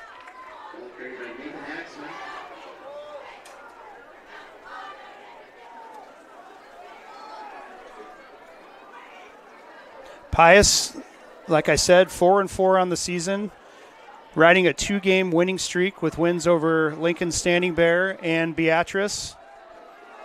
Pius showed a lot of grit in that game against Beatrice last week. They found themselves down 10-0 early in the first half, but fought back for a 20-10 victory. So pass is batted down. Tepley's pass batted down, falls incomplete. That'll bring up 3rd and 6. 11:07 to go here in the fourth quarter. Crucial 3rd down here for the Thunderbolt defense. Get a stop. Get the ball back in your hands. March down the field. Find some points. This game has definitely gone differently than I know Waverly probably expected. It's anybody's game as Tepley drops back to pass. Soft coverage on the outside. Pass is complete to number 6, Crew Verkamp, who was tackled there at about the Pius 49-yard line. So good conversion on 3rd and 6 for Waverly. The ball is now in Pius territory. 10:48 to go. Waverly showing twins left, Pius in their traditional cover one. The give is to Axman. Axman met by Zeke Mollendor and number 33, Rylan Doring, for a gain of about 1 on the play, maybe 2. Nope, gain of 1, 2nd and 9.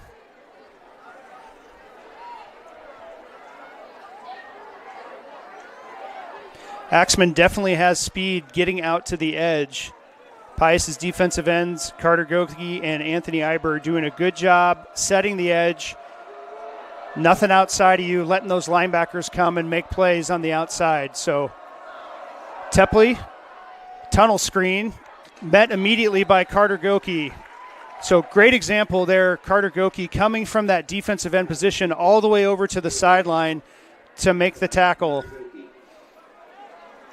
K.O. Lade was in on the catch there. I don't know how Goki got from his left edge position to that sideline that quick. That was a quick tunnel screen. So Carter's got, 4.8 speed-ish. So excellent job there by Goki shutting down that tunnel screen. So press coverage from Pius there on the far receiver. Trips to the left. Looking for number 12. That's the tall tight end, Brady Sheffer.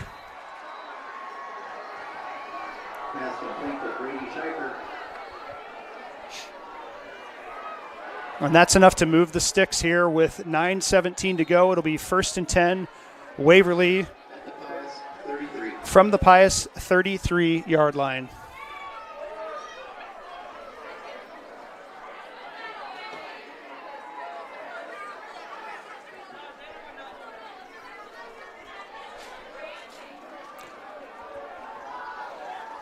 Waverly doing a good job on this drive.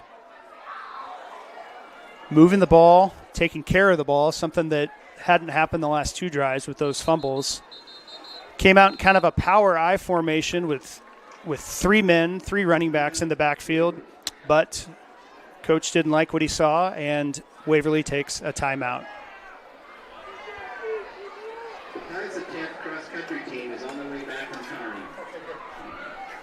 The Pius boys capped off an outstanding season by winning the 2025 Class B state championship in Kearney today. The Colts scored 20 points with runner-up Seward beating 90.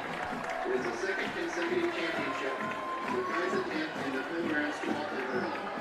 He is coached by head coach Bill Rice and assistants Gordon Boyle, Josh Kramer, and Logan Piper. The Colts are seniors David Pryor, Joe Majerus, Lucas Shawman, Owen May, junior Sam Shawman, and sophomore Joseph Norman. Playing for the Colts. Well, they just made an announcement here at the stadium that Pius Cross Country is your 2025 Class B state champions.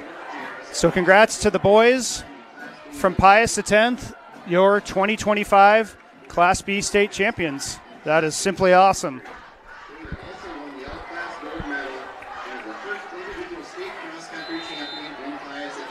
So Waverly comes back out with this power I formation. Axman fighting for more yards. Wrestled to the ground by number 1, Charlie Morrow. Penalty flag on the play, holding on Waverly. So that turns what would have been about an 8-yard gain on 1st down. Holding will bring him back. They'll have 1st and 20.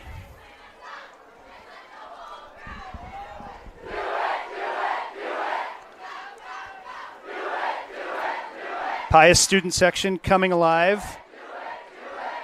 led by the varsity cheerleaders who always do a great job.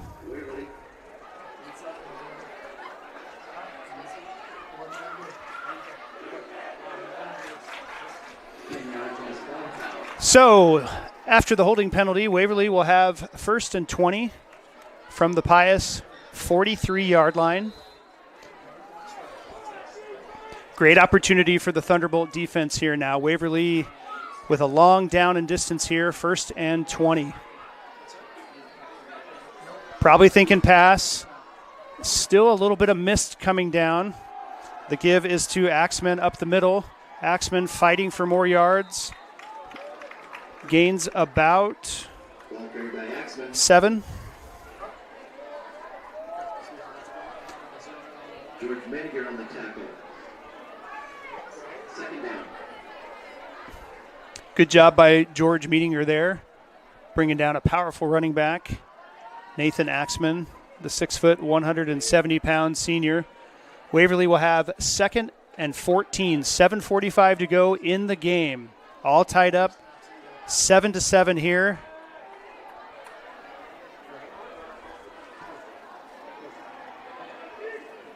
Tepley staring down number 0, McMillan. Guarded well by Charlie, but a fantastic catch there by number 0, Gavin McMillan. Charlie was in perfect position. There's really nothing more he could have done. Charlie maybe having a conversation with the official whether it was caught or not, but good pass, great catch, still good defense. Tepley put that ball right where it needed to be, and now Waverly's in business. 1st and goal from the 8-yard line. So gut check time for the Thunderbolt D as Waverly comes back out in this power I formation. No receivers, 3 running backs in the backfield. Toss sweep to Axman. Couple of lead blockers. Cuts upfield. Powers his way into the end zone. Touchdown Waverly with 6:52 remaining. Waverly 13, Pius 7. Excellent drive by Waverly, marching down the field behind the running attack that has served them well all year, averaging 186 yards per game on the ground, 19 touchdowns. Nathan Axman, certainly the workhorse there. Again, the 6', 170-pound senior, 181 carries on the year for 1,102 yards, averaging 138 yards a game, 16 touchdowns. In crucial moments, you lean heavy on your playmakers, and that's certainly what Waverly did there. So I don't know if it was a fake or a bad snap. I think it was a bad snap, and the holder ended up rolling out to the right, lofted a pass into the end zone for a 2-point conversion. So that makes things a little more interesting. So it's now 15-7 Waverly with 6:52 to go in the game. So if Pius is able to find their way into the end zone, a 2-point conversion will be without a doubt necessary. So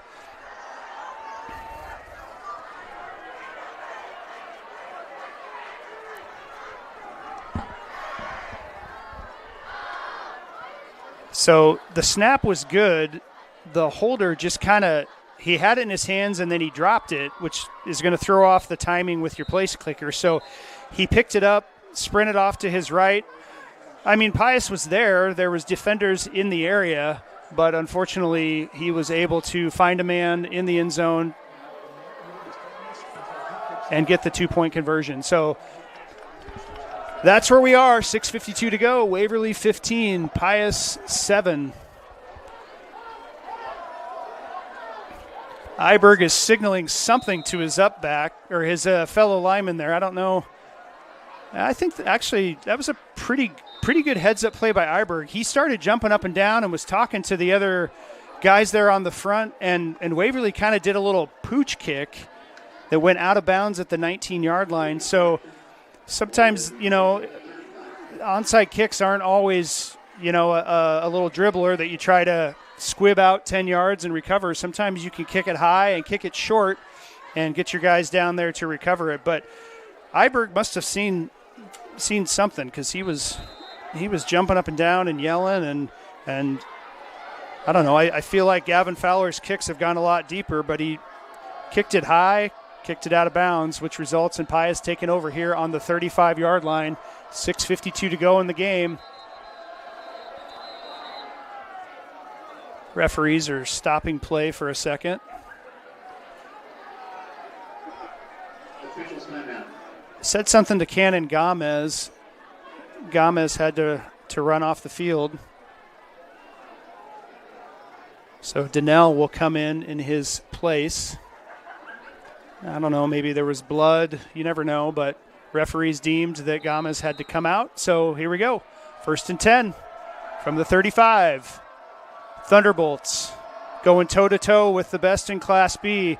good hard run there from Doring there. Powers his way forward for a gain of about 4.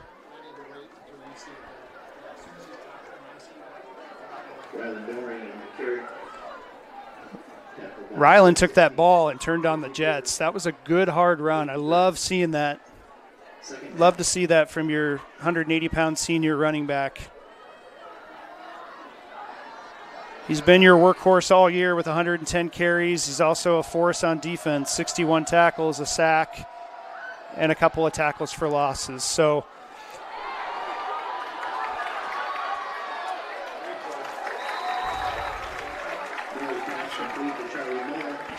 good job by Miller with a little bit of pressure in his face there. Finds Charlie Morrow in the flat. Charlie's able to make a guy miss. And that's enough to move the chains. So 1st and 10 for Pius.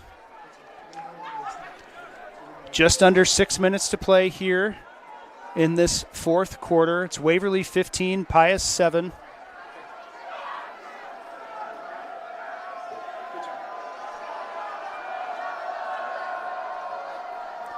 Miller to Doring. Met by several defenders for a pickup of about 2 on the play. Caden Fritz there on the tackle. 2nd and 8.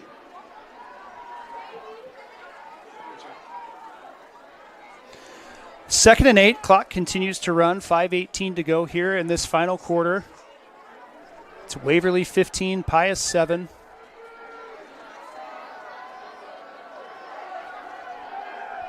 Gomez back in the game at the left guard spot.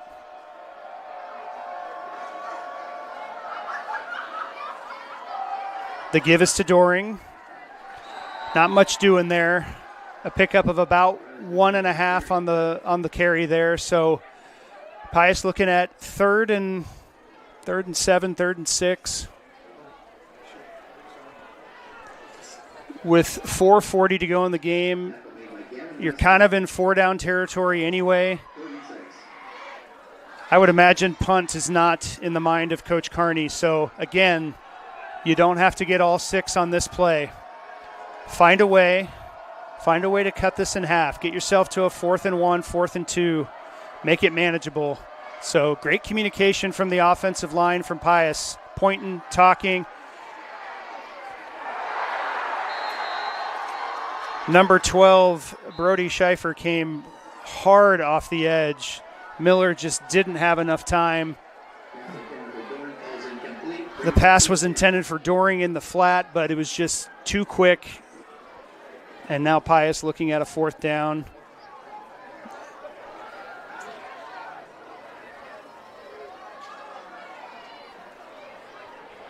The punt team is not on the field, so Pius going for it here. 4:11 to go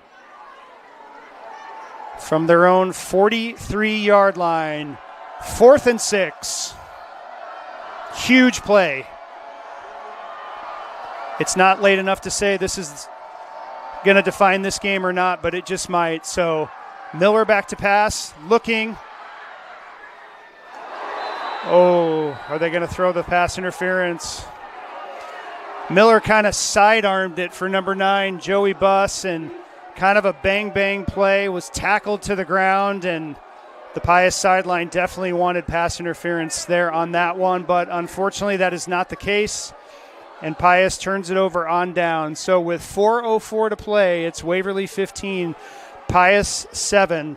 Waverly takes over on downs from the 43-yard line.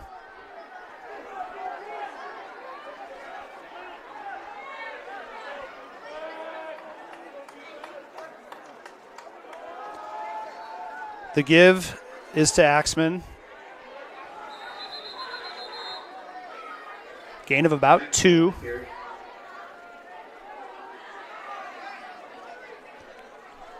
Gain of 3. 2nd and 7. Clock continues to run. Iberg on the tackle. Pius has all 3 timeouts. You might see him take one if they can manage to get a stop here on 2nd and 7. If Waverly's looking at a 3rd and 7, 3rd and 6, 3rd and 5, probably about that time to take a timeout, see if you can stop them there on 3rd down. But for now, Tepley gives it to Axman. Shifty runner, made a couple of guys miss and has enough for the 1st down. So we're moving the chains with 3:18 to go.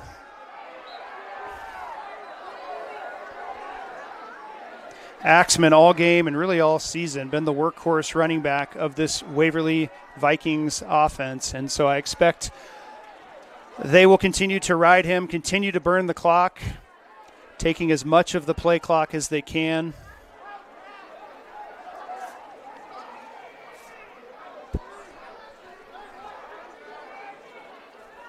Single receiver to the left, bunch formation to the right. Wildcat formation, ball was on the turf.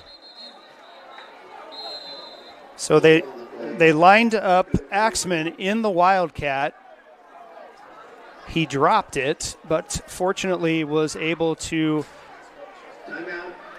recover it. So Pius takes a timeout. Waverly will have 2nd and 13 when we come back after this short timeout break.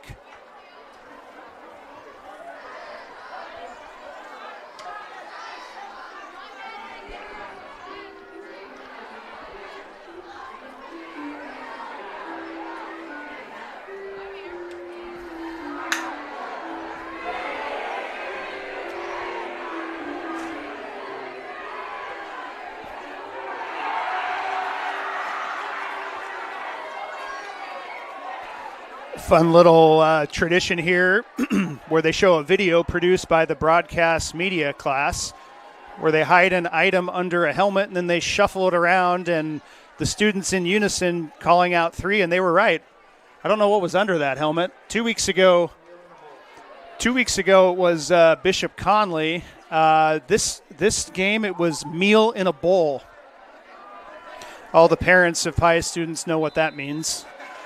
When you sign your kid up and you look at the menu and you're like, pizza looks good, chicken, whatever, and then it's, what in the world is meal in a bowl?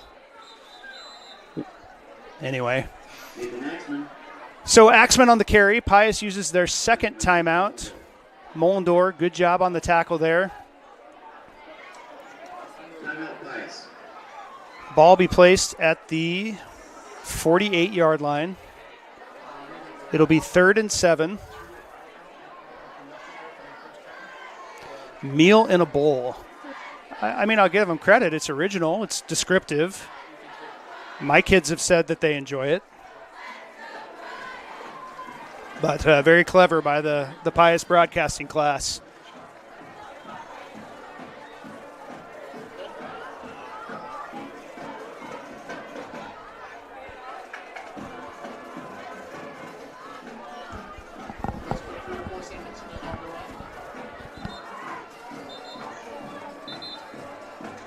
Pius Band entertaining the crowd here on senior night. How cool was that halftime light show? If you're joining us late, you can rewind the YouTube broadcast to halftime and watch what the Thunderbolts did. It's an old tradition. They turned off the lights and they had LED lights on their feet and they marched and played, and it was really cool. So here we go, 3rd and 7 from the Wildcat. Axman is able to power his way for a 1st down.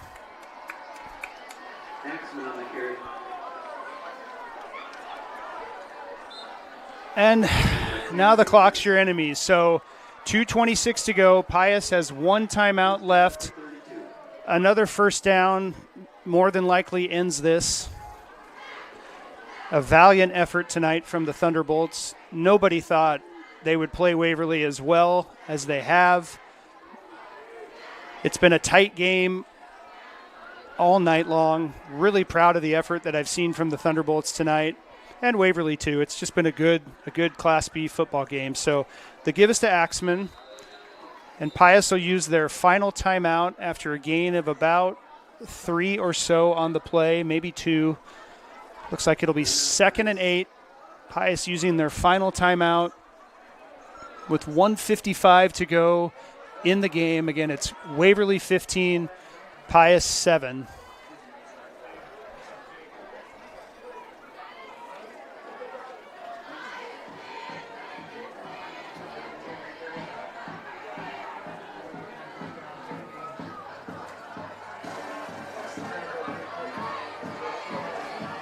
Like I said at the start of the broadcast, games are not won on paper. You still have to line them up, and you still have to play the game. Waverly, number 1 in Class B, averaging 41 points a game, only allowing 15 points a game.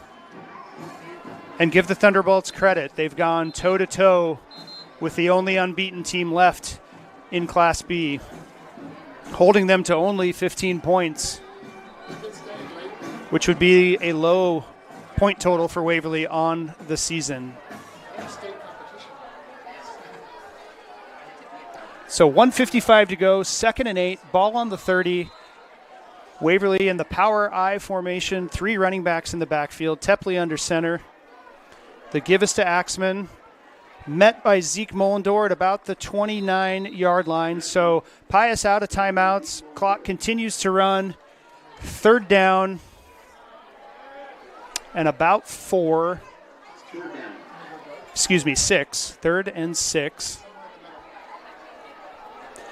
And this is the game. Pius with no timeouts, unable to stop the clock. Waverly going to take their time, 18 seconds left on the play clock, bleeding off as much time as they can. 1:20 remains.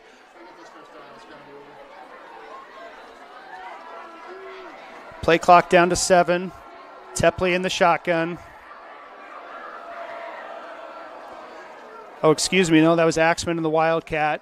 Scrambles to the outside. Good job, George Meetinger, able to make that tackle. So that's going to bring up 4th down as the clock continues to run. 54 seconds to go. So Waverly will take this clock all the way down as far as they can.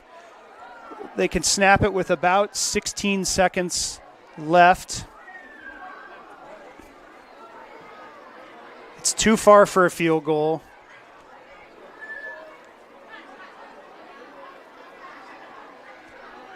Probably the safe play is just to punt and pin Pius deep. They'd have to go, 80, 90 yards in less than 20 seconds. So Waverly takes a timeout, 16 seconds left on the play clock.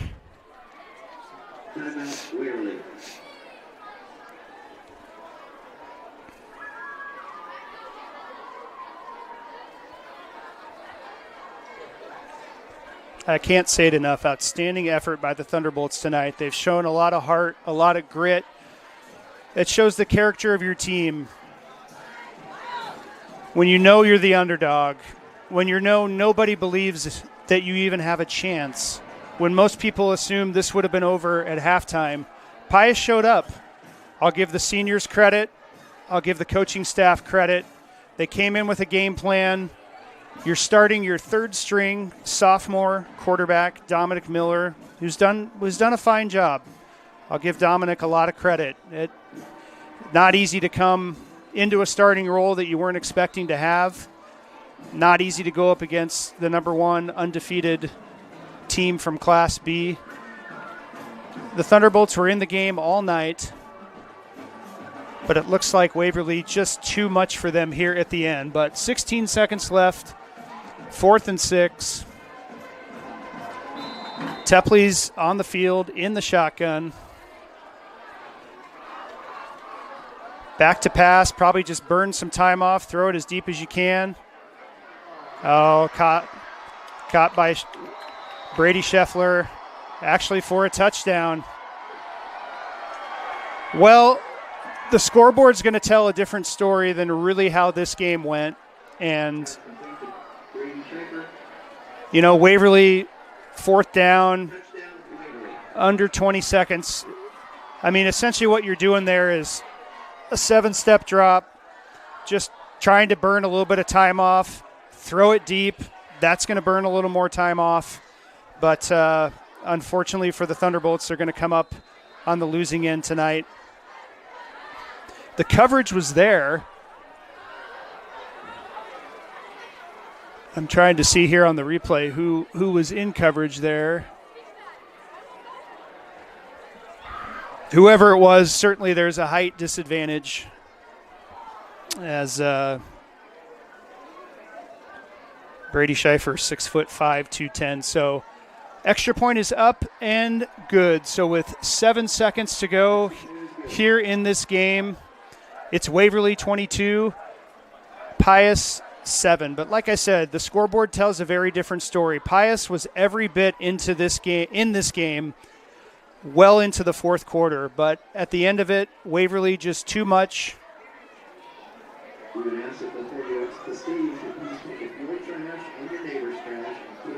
So a disappointing loss here for the Thunderbolts tonight here on senior night. But I'm not big on moral victories. But, Pius certainly has nothing to hang their heads about. They came in and they battled.